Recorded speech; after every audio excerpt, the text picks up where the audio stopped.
Hello interwebs, welcome to Let's Fix Computers. I've got a MacBook Air here. This is a 2017 and it does not turn on. I've got it plugged in. We've got an orange light on the charger, but smashing the power button, nothing's happening. So this was accompanied by a letter, which I shall read. Something. A number of large textbooks were placed on the MacBook for a few seconds by mistake. It continued to work for a few days after that. Went to switch on one morning and nothing. They have tried various things. They've tried SMC resets, different power adapters, yada yada. Doesn't work. When I first opened the device, I found I could smell a faint burning smell detected from the vent near the I/O board. So we've got a little bit of a hint on where to start here. I'm surprised that placing some textbooks on top of the laptop did any damage, if I'm honest, because these things are metal, you know, so it's not like it got squashed. So let's open it up and let's do an inspection on the inside and see if there's anything to see.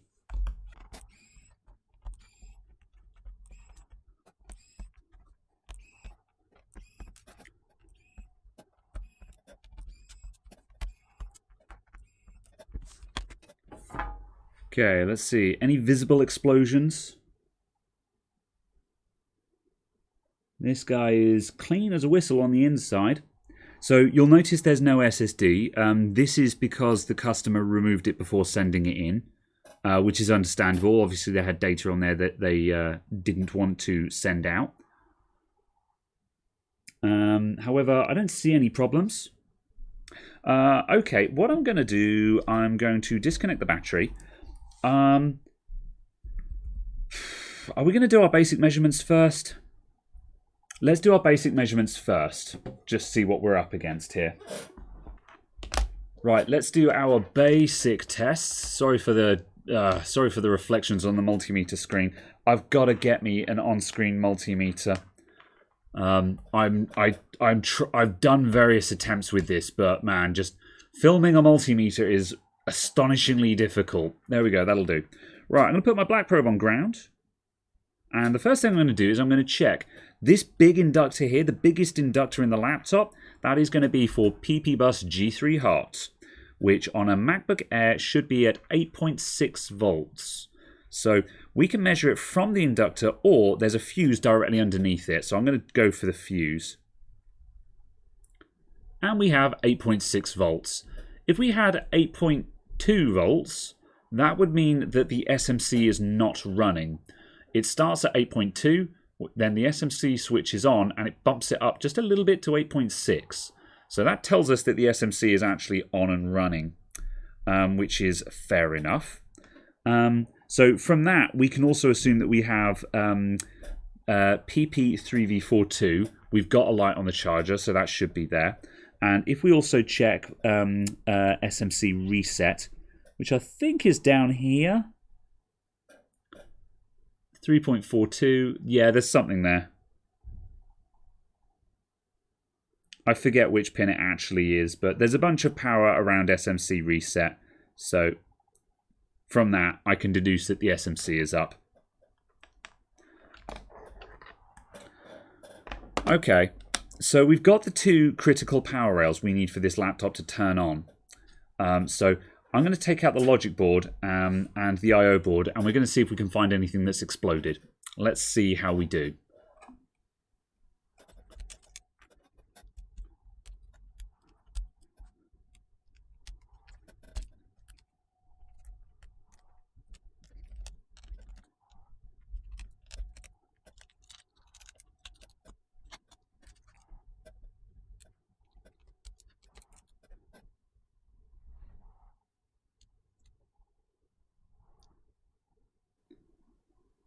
No visible problems with that I/O board. Come on, if there was a smell of burning, there must be something visible. However, actually being able to see something with the naked eye, actually pretty uncommon in my experience. You might spot it under a microscope if you go looking, but yeah, I'm not going to be surprised if I can't see anything. I'll be sad though.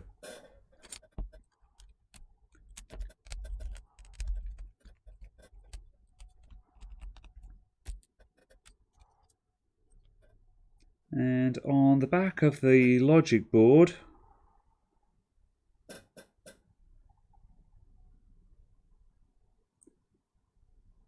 I can't see anything that's exploded there either. But there could be a component on here somewhere that just has a tiny little dot on it where it's just gone pfft, and that's it. That's all they often do. Really though, this laptop is clean as a whistle.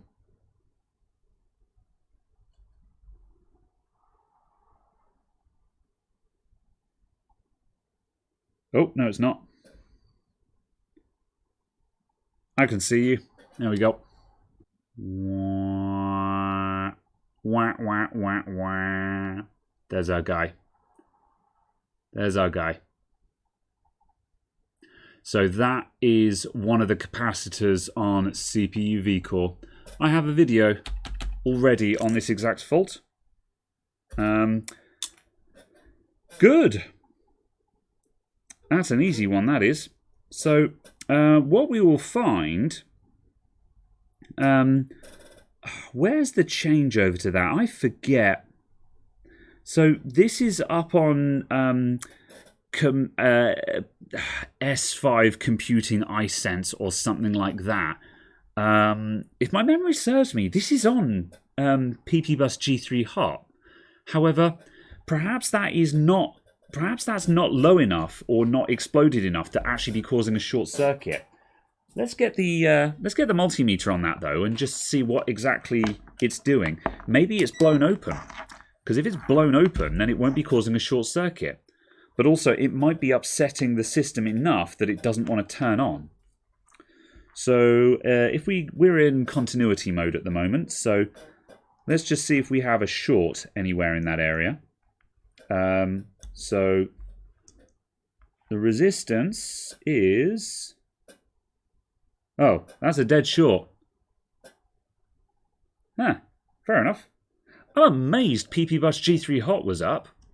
I need to remind myself what exactly that is connecting to. Let's open the schematics and find out, and we can see exactly what's happened. So this is a 00165. So I'll open up the schematics and the board view in Flex Board View here, courtesy of Paul Daniels. Thank you very much, my dude. I need to add in additional stuff. There's more data that I could have in front of me on Flex Board View here, but I haven't gotten around to configuring it. So sorry, Paul, I'm not showcasing your software very well. However, for the board view alone, it's absolutely excellent.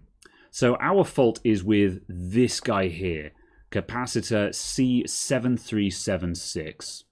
And as you can see, the rail that's on is PPBus S5 HS Compute.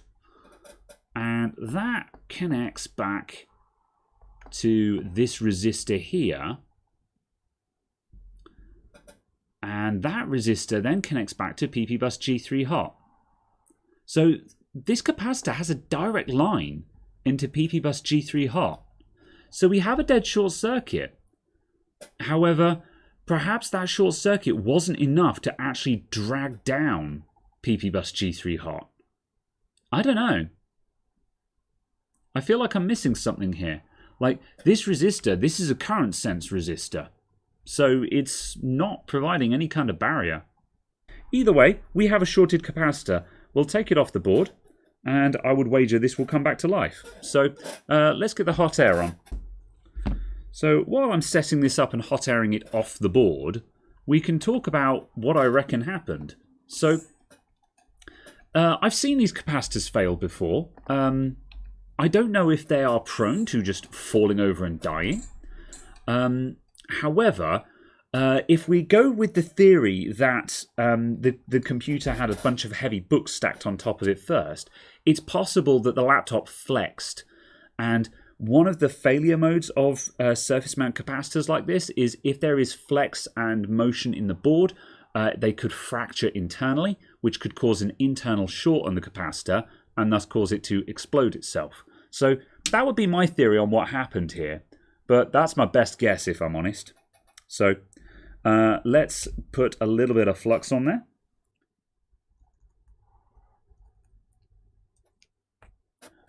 And I'm coming in with my hot air station on 450 degrees, maximum airflow. And I'm just going to put a little bit of warmth into the area before we start working on this. A lot of this heat is going to disappear straight into the heatsink, but, you know, such is life. I'm not actually sure if you're better off taking the heatsink off or not, or whether it's actually giving some protection to the CPU. Okay, here goes. Oh, there we go. And we're done. So I'll give that a moment to cool down. That came off with surprisingly little resistance. Normally when a capacitor has cooked itself like that, I would expect it to be welded to the board. However, that guy didn't put up any fight whatsoever. Okay, has that done enough to relieve our short circuit? Black probe on ground, and our survey says... Yes, it has. There we go. So that same rail is now up at 300 kilo ohms. 300,000 ohms. So our short circuit is resolved. This is going to be a quick and easy one. 20-minute video, go! No more 1 hour long epics. I know some people love the 1 hour long ones with all the waffle, but a lot of people ain't got time for that. So I do try and keep the videos down. So I could turn this on and I'll bet money it'll turn on. Sure, let's do that because it's very easy to do. Then I need to track down a replacement capacitor for this, which I shall probably steal from another logic board. Bam. Bam. Bam. Huh.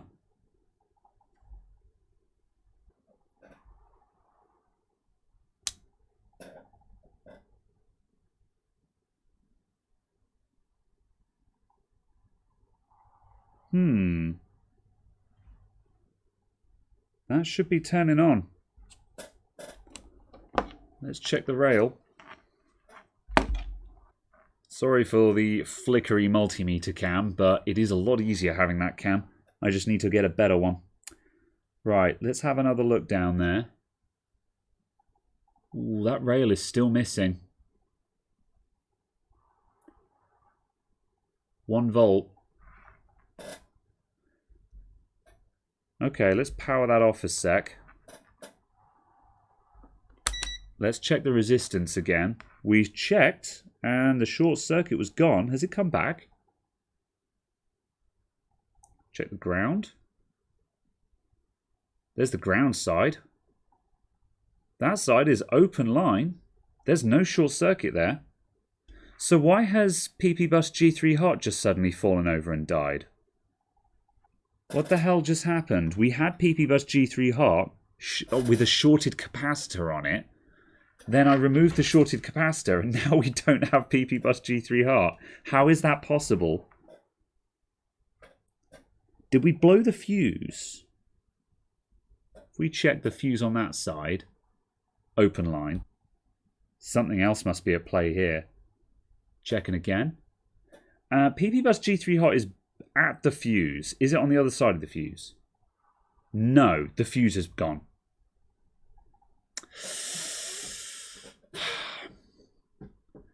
That's why PP Bus G3 Hot was up with a shorted capacitor on the rail, because I checked the incoming side of the fuse. I didn't check if the fuse itself had gone bang. How about that? I've never seen that fuse blow. I've never seen that fuse actually blow. Well then, okay, well, that's good news, because that means we can very easily still fix this. Good! Alright, so the fuse needs to be replaced as well. Hot air, ho! Warming up the board, warming up the board, warming up the board. And fuse remove.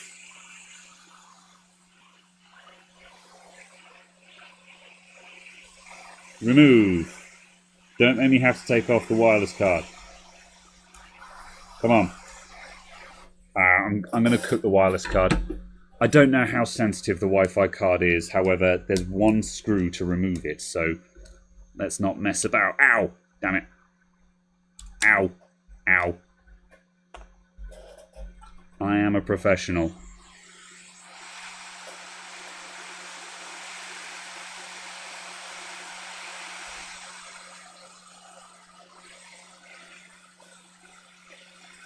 This fuse is a real bastard and always fights me.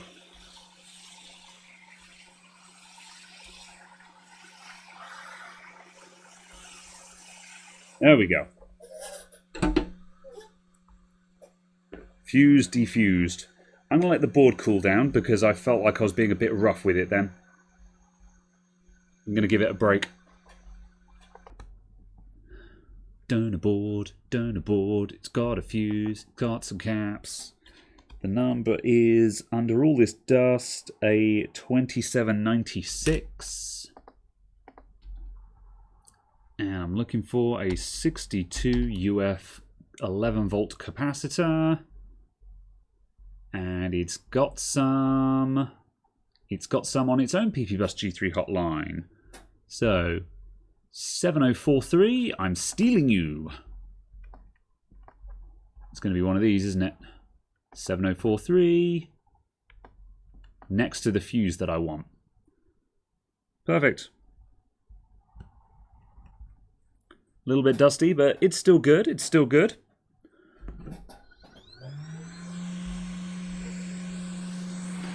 Time to grave rod this motherboard.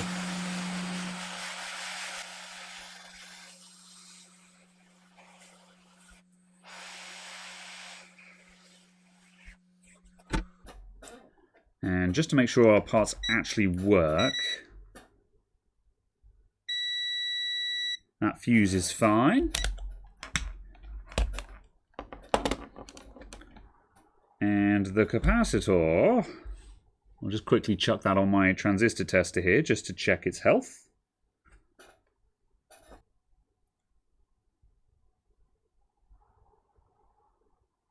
There we go, that's a good looking 62 microfarad capacitor there. Age is but a number. ESR's not bad as well, considering I'm just holding it against the pads with some tweezers. Good.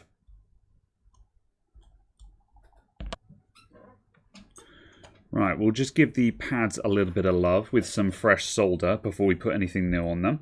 And that'll just ensure that we get a nice, confident solder join when we put the replacement parts on. So we don't need to wick these down or anything. We can do, but we don't need to. There we go. That's you. And you in there. That's a big ground plane. Let's just hit the old boost button on the soldering iron.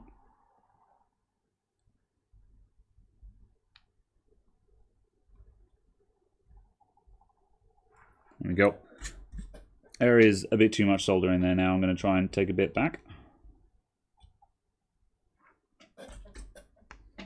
It had to be the one in the middle, didn't it? Couldn't have been one of the ones on the outside that are really easy to get to.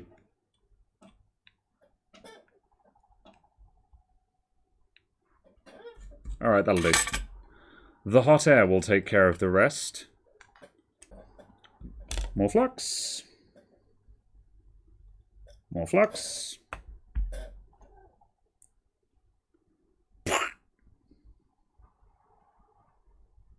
Insert comic splat noise here.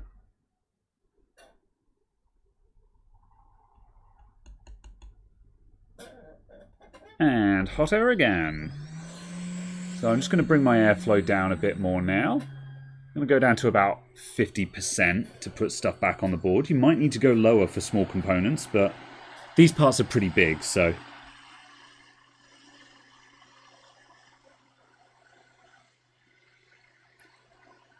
Should have gone lower still, because I'm blowing away all of my flux.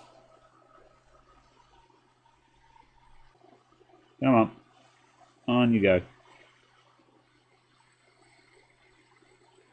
There we go.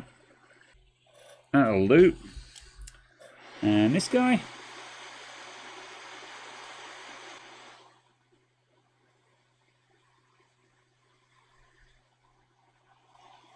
It's flowing, but can it be straight?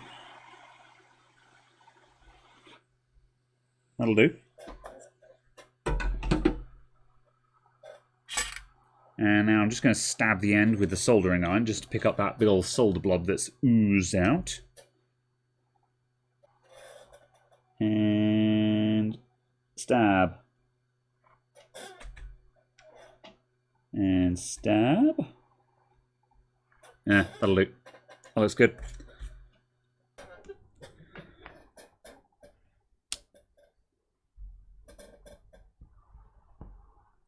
There we go. Pro tip, everyone. Remember, if you're going to check a power rail from the fuse, don't forget to check both sides of the fuse. Let's put this thing back together again.